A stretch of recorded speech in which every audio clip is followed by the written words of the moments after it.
कुछ दिन पहले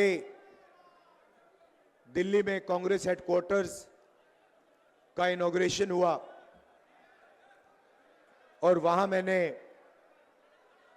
देश की स्थिति पर, देश की सिचुएशन पर भाषण दिया और वहां मैंने कहा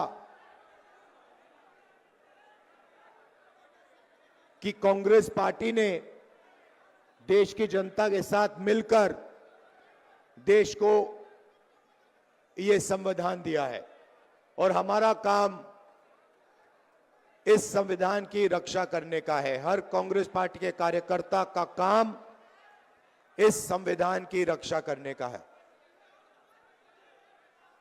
मोहन भगवत जी कहते हैं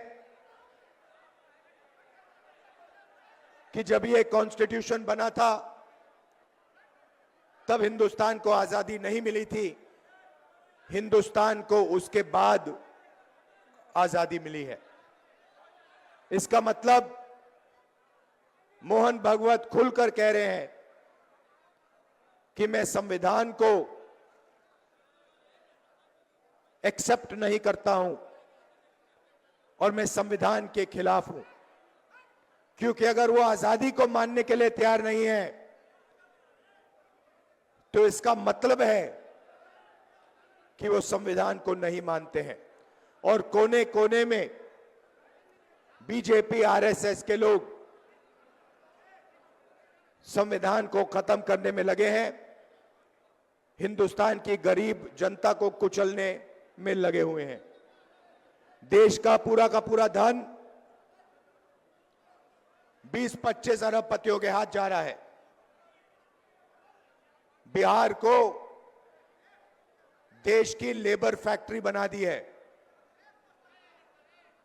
आप मेहनत करते हो, आप काम करते हो, आप जीएसटी देते हो, आप अपना खून पसीना देते हो और पूरा का पूरा धन, पूरा का पूरा फायदा 20-25 अरबपतियों के हाथ नरेंद्र मोदी कर देता है।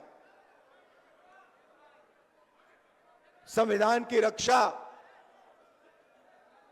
सिर्फ कांग्रेस पार्टी का कार्यकर्ता कर सकता है। और मैं आपको एक और बात बोलना चाहता हूं कि यह विचारधारा की लड़ाई है और दो विचारधाराओं के बीच में लड़ाई है, यह भूलिए मत। एक संविधान की कांग्रेस पार्टी की विचारधारा, नफरत के बाजार में मोहब्बत की दुकान वाली विचारधारा, और दूसरी तरफ बीजेपी और आरएसएस की विचारधारा, नफरत और हिंसा की विचारधारा। इन दोनों के बीच में लड़ाई चल रही है और मैं आपको कह सकता हूं कि बीजेपी का मुकाबला विचारधारा से ही होगा, कांग्रेस पार्टी की विचारधारा से ही होगा, और बीजेपी का मुकाबला सिर्फ कांग्रेस पार्टी का कार्यकर्ता और उसकी विचारधारा कर सकती है।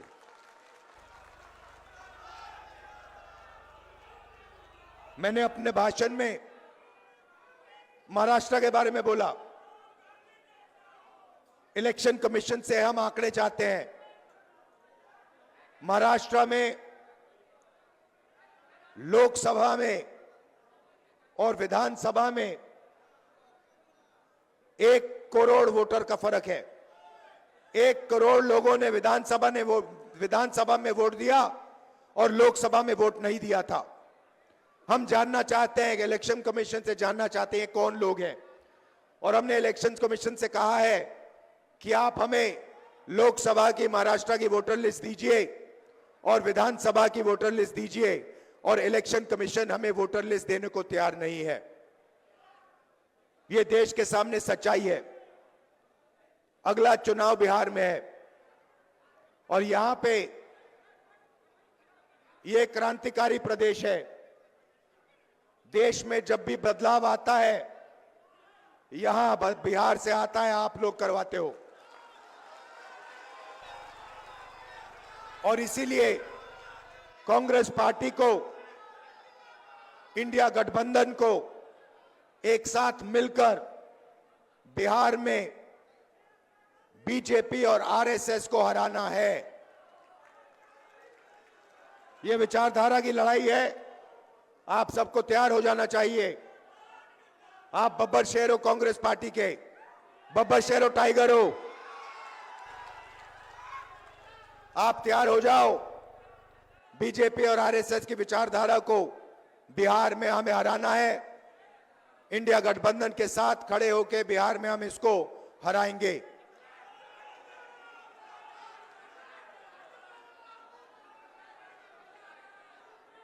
आप सब,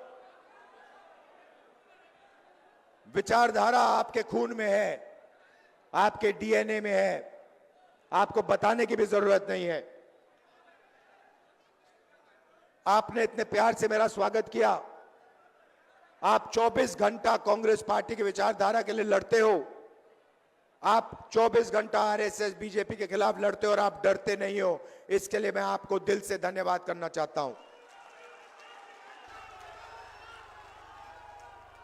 बिहार पेपर लीक का सेंटर हो गया है। यहां पे पूरा शिक्षा का सिस्टम पूरा का पूरा बिक गया है। बिहार में युवाओं को रोजगार नहीं मिल सकता। बिहार में महंगाई बढ़ती जा रही है। गरीब लोग कुचले जा रहे हैं। इन लोगों के लिए कांग्रेस पार्टी को लड़ना है। किसानों के लिए, मजदूरों के लिए, गरीब लोगों के लिए, पिछड़ा वर्ग, दलित, इन लोगों के लिए लड़ना है। माइनॉरिटीज के लिए, सबके लिए लड़ना है।